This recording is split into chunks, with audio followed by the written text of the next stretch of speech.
Okay, so you want to run a medieval fish market. It is late 14th century England. Your market stands in a busy East Coast borough, close enough to the quay for the morning catch to reach your tables, and large enough to attract household servants, tavern keepers, religious houses, and traders heading inland. You do not own the harbor or the streets, nor can you charge whatever fee occurs to you. The borough owns the market rights, and you pay for the right to collect the authorized dues for a fixed term. In return, you control a row of selling places, collect stall rents and entry tolls, arrange porters and cleaners, and supervise the opening of trade. Beside that business, you run another. When the price suits you, you buy fish at the landing and resell it yourself. From the street, the two operations look much the same. Fish arrives, coins change hands, and the table's empty.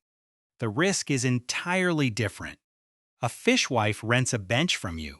You receive the rent whether she sells every herring or carries half of them away. A fisherman enters with baskets for sale. You collect the lawful toll without owning so much as a fin. But when you buy his whole catch, every fish becomes yours. If it sells, you keep the margin. If it spoils, you keep that too. The opportunity is easy to see. Across much of Western Christendom, Christians regularly abstain from the flesh of warm-blooded animals on particular days and during important religious seasons. Practice differs by place and degree of observance, and stricter fasts may exclude more than meat. But fish is commonly permitted when beef, pork, and mutton are not. For a food merchant, that calendar is useful.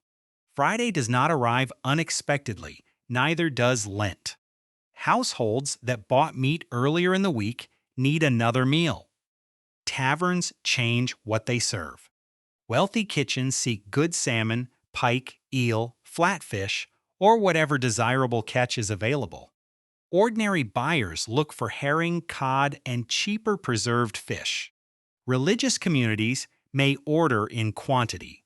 Inland dealers want fish that will survive the journey beyond the reach of the morning boats.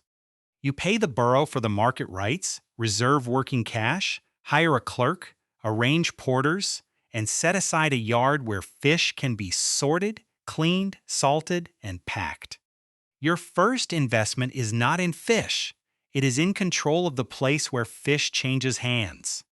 Before sunrise, boats begin reaching the quay.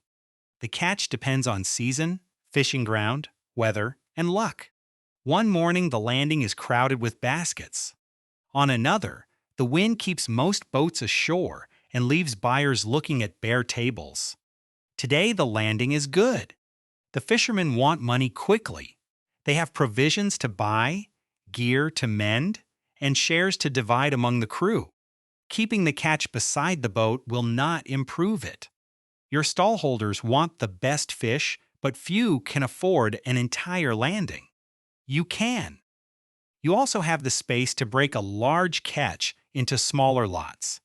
That is where your resale margin begins. Buy in bulk at the quay, then sell in meal-sized and trade-sized quantities where the town's customers gather.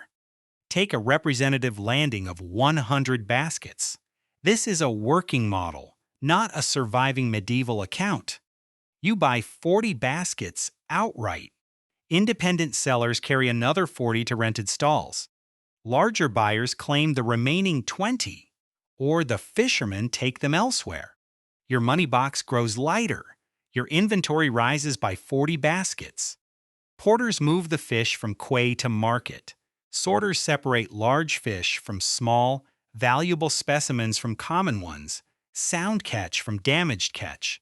Some fish is cleaned for immediate sale. Heads, scales, entrails, and spoiled pieces go into tubs rather than under the customer's feet. The borough expects the trading place to be cleared, and customers possessed noses long before anyone understood bacteria. At the opening signal, the waiting buyers enter. Benches fill. Balances come out. Coins begin moving back towards you. The best fresh fish goes first. Cooks for wealthy households pay for condition, size, and the chance to serve it that day. Tavern buyers take larger lots at a lower price per fish. Small household buyers purchase enough for one meal. Your 40 baskets become 30, then 24, then 18. Meanwhile, other traders are selling fish they own. You collect rent for their places and the authorized dues on fish entering the market. Each payment is smaller than the money from your own sales, but none required you to buy the fish first. A poor batch may ruin a stallholder without returning the toll already paid at the gate. By midday, the morning appears profitable. Your sales book shows that your fish has brought in more than it cost at the quay. 12 baskets remain. Fresh fish does not wait politely for a second crowd. There is no refrigerated cart and no dependable cold room behind the stalls. Winter air may help. Shade, cool water, quick handling, and a short journey may help. None of them turns a fresh catch into durable stock. You can lower the price. You can sell on credit. You can send suitable fish to be salted. Or you can wait for afternoon customers who may never come. 4 baskets are marked down and quickly disappear.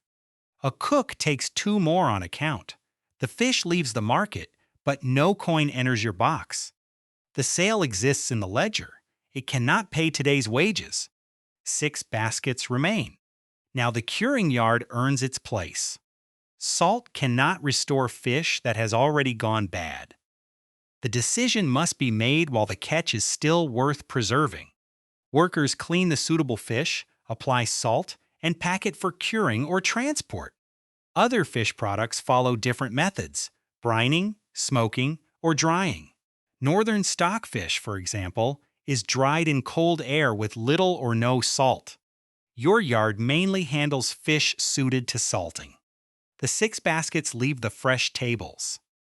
After cleaning and removing damaged pieces, less than 6 baskets worth enters the preserved stock. Your salt pile shrinks. Empty barrels disappear from the shed. Workers must be paid. You have escaped an immediate loss, but the fish has not become free money. You have traded the pressure of rapid spoilage for the cost of salt, labor, containers, storage, and another sale still to come. Salt must be produced, transported, purchased, and kept dry. Barrels require timber, hoops, cooperage, storage, and repair. A leaking container can ruin fish that survived both the sea and the market. Poor packing can leave part of a batch badly cured. Then the finished barrel still has to reach a customer. You have bought time. Time is not cheap. The next morning, rain comes in from the sea. Fewer customers appear, and 2 boats expected at dawn fail to arrive. That hurts one side of your business and helps the other. Several benches remain empty, so stall rent and entry dues fall. Fresh supply is scarce, however, and yesterday's cured fish is suddenly more useful. You open 1 barrel for local sale and keep the rest closed for later buyers. A fish market does not profit by treating every fish the same. The best catch, arriving close to strong demand, should move fresh while condition still commands a premium. Fish unlikely to clear the market must be preserved before it declines. Once cured, it can wait for the next abstinence day, travel inland, or cover a morning when rough weather keeps boats in harbor. Send it to the salt yard too late, and you have merely added expensive salt to unwanted fish. Send it early enough, and yesterday's surplus becomes tomorrow's stock. On an ordinary meat-eating day, you avoid buying every basket that appears. Independent stallholders can carry much of the spoilage risk while paying you for access. You buy selectively: high-quality fish with likely customers, common fish cheap enough to cure, and larger lots already requested by taverns or institutions. Before a Friday or an important season of abstinence, you prepare for heavier trade. More stalls are reserved. Fishing crews and dockside suppliers are contacted. Salt is kept dry. Barrels are ordered from the cooper. Inland carriers are asked when their carts or pack animals will depart. You may advance money or promise to purchase a catch in order to secure supply. Each promise commits money before the final customer appears. The evening before a crowded market, your yard contains fresh arrivals, cured stock, empty containers, and workers waiting to be paid. The ledger may show good orders. The cash box may still be alarmingly light. A religious house has ordered a substantial delivery. A tavern keeper has taken fish on account. An inland dealer has agreed to pay after a barrel arrives and passes inspection. All three transactions may eventually make money. None pays today's porters. The fishermen prefer coin at the quay. The cooper wants payment for barrels. The salt merchant has already moved his commodity across road and water and would rather not finance your business. Cleaners and packers expect wages. The borough still wants the payment due on your market rights. A profitable season can drain ready cash faster than a quiet week. This is where stall rents and tolls become valuable. Small payments enter throughout the trading day. They rarely match the margin on a well-bought catch sold into heavy demand, but they keep coins moving while larger customers delay payment. A market crowded with other people's fish may be safer than one filled entirely with your own. You cannot simply raise the access charges. Sellers may choose another landing place, another street, or another town where they can trade. The borough authorizes the dues, and your contract does not grant unlimited freedom. Specialist traders also defend their customary rights. In London, the fishmongers received a royal charter in the late 13th century and soon had detailed ordinances governing their trade. A major urban fish market was not a place where one contractor invented new rules before breakfast. Your borough is smaller, but its market also sits inside a network of public authority, customary access, and trade regulation. Those rules affect the money directly. Recognized selling places allow tolls to be collected and disputes to be supervised. Opening hours bring buyers and sellers together instead of scattering trade through side streets. Local traders may hold advantages over outsiders. False weights can bring penalties. Waste must be removed. Fish plainly unfit for sale threatens confiscation, punishment, or the reputation of the whole market. This is not modern public health. Nobody in the market is discussing microbes. The concern is practical: honest exchange, passable streets, tolerable smells, and food whose condition is not obvious from the other end of the parish. You hire a clerk to record rents and payments. A trusted servant checks balances and settles minor disputes. Porters keep the lanes open. When trade ends, cleaners gather dirty water, scales, entrails, heads, and damaged fish. Cleanup seems like a pure expense until it is skipped. Leave the waste overnight, and tomorrow's customers encounter yesterday's business before reaching today's goods. Leave it in the street, and the borough may intervene. If every stallholder saves a little money by dumping waste wherever convenient, the entire market becomes less valuable. You can require sellers to clear their own benches and include the common cleaning in the operating charge. Either way, someone pays. After several weeks, 3 different streams of money are moving through your books. Stall rents and lawful dues are the steadiest. They rise when the market is crowded, and they expose little of your capital to spoilage. Fresh resale turns over quickly and can produce a strong margin. It can also produce the fastest loss when supply exceeds what the town can eat. Preserved fish moves more slowly and reaches farther. Salt, barrels, labor, storage, and transport all stand between the original catch and the final payment. But cured fish can reach inland customers and remain available when local fishing is interrupted.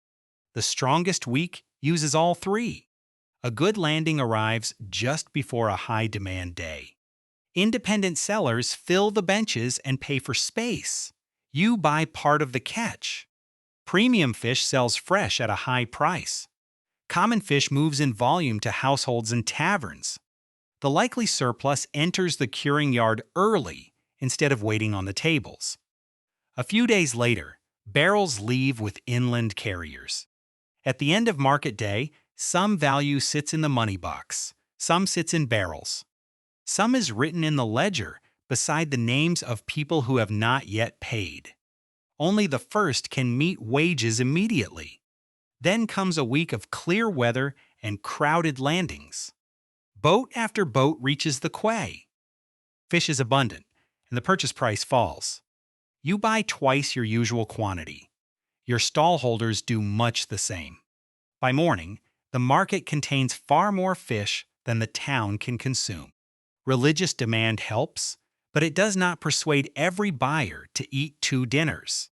Prices soften. Sellers undercut one another. The premium catch still moves, but common fish begins to pile up.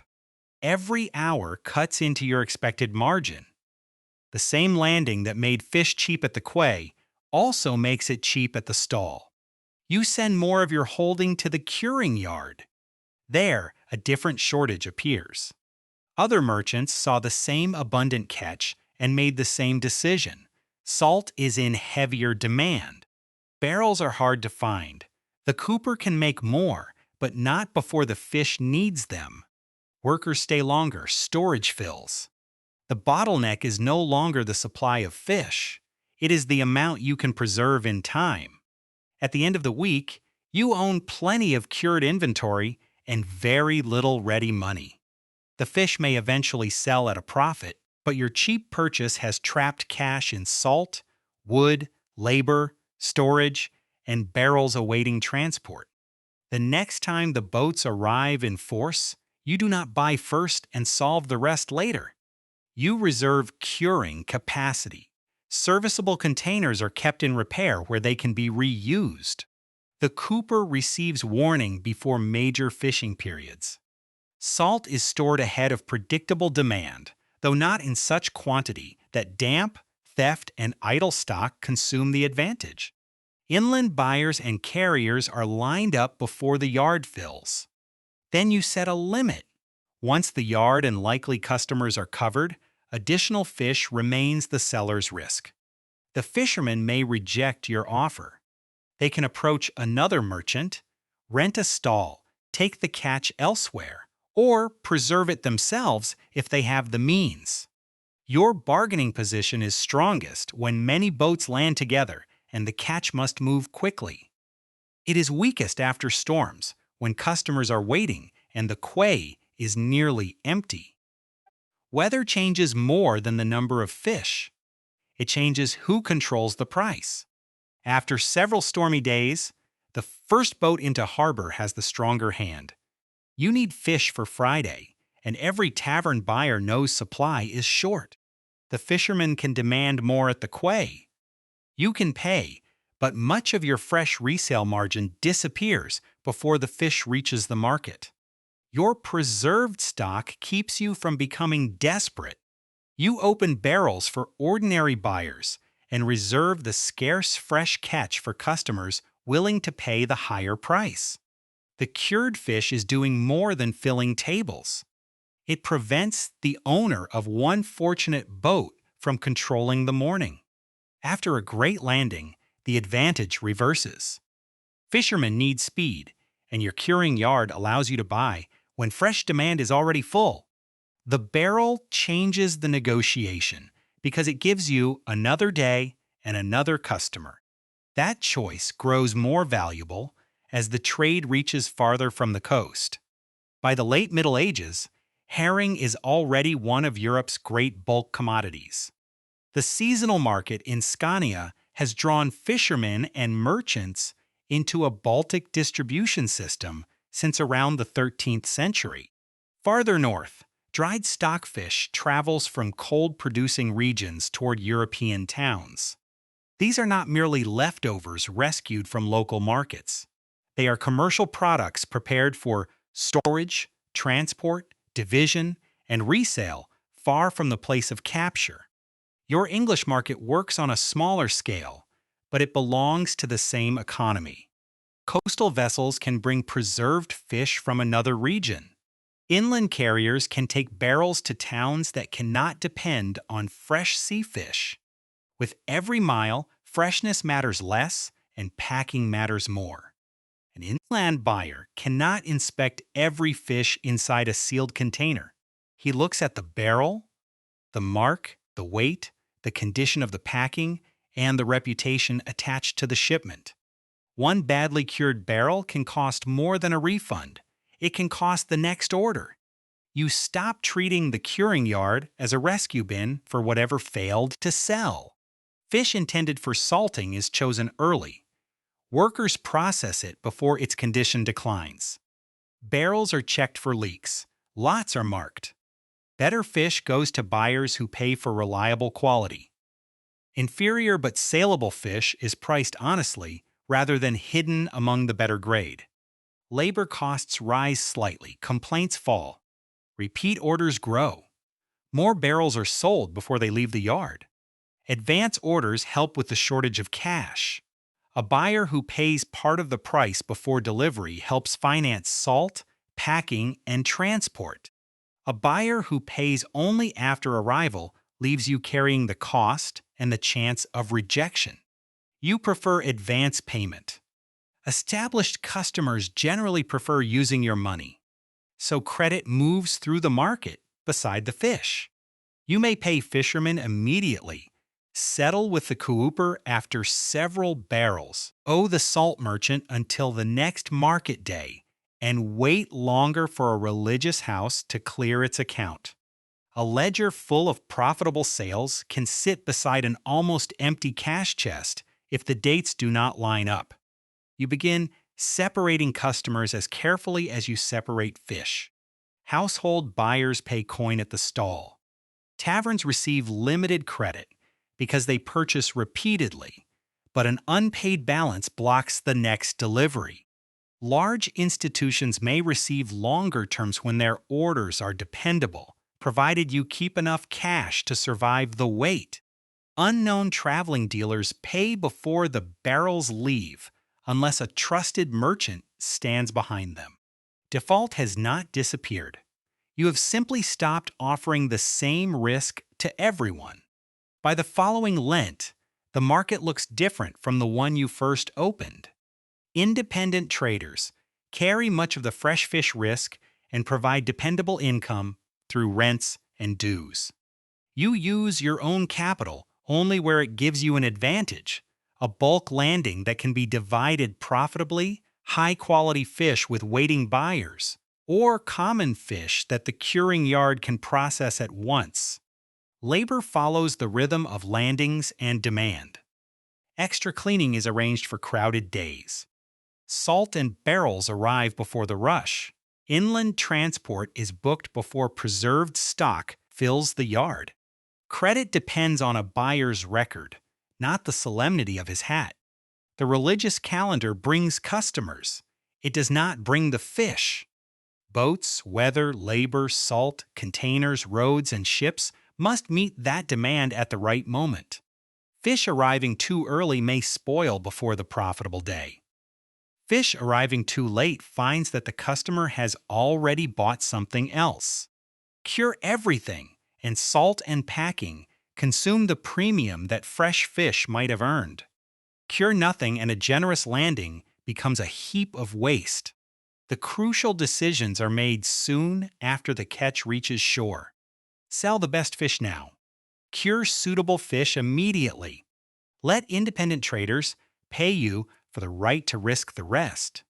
Suppose the gross receipts from a busy week are divided into 20 equal shares. These are model shares, not numbers from a surviving ledger. Several shares come from stall rents and authorized dues. They are modest and regular, with little money tied up in fish. Most receipts come from fresh and preserved sales. Those larger sums must first repay the purchase of the catch, then the salt, barrels, porters, cleaners, packers, storage, transport, and the fixed payment for the market rights. Another portion remains locked in unpaid accounts or unsold barrels. The week may look prosperous in the sales book while leaving only a small pile of spendable coins. Christian abstinence gives you recurring demand. The market turns that demand into profit by concentrating buyers, dividing large catches into useful quantities, selling premium fish before freshness fades, and preserving selected surplus before delay destroys it. Stall rents and tolls keep cash moving while your own fish is still being sold, carried inland, or paid for on credit. No single expense always ruins the trade. Salt can be dear. Barrels can run short. Labor, tolls, cleaning, and transport all take their share. The most expensive mistake is usually delay. Late unloading lowers the quality. Late sorting loses the morning's best buyers. Late curing spends good salt on declining fish. Late transport misses the market. Late payment leaves your profit in somebody else's purse. Before dawn, you return to the quay. Boats are approaching. Friday buyers will soon gather, and the empty stalls are waiting. At first, this looked like a place that sold fish. It is really a market for the hours the fish has left.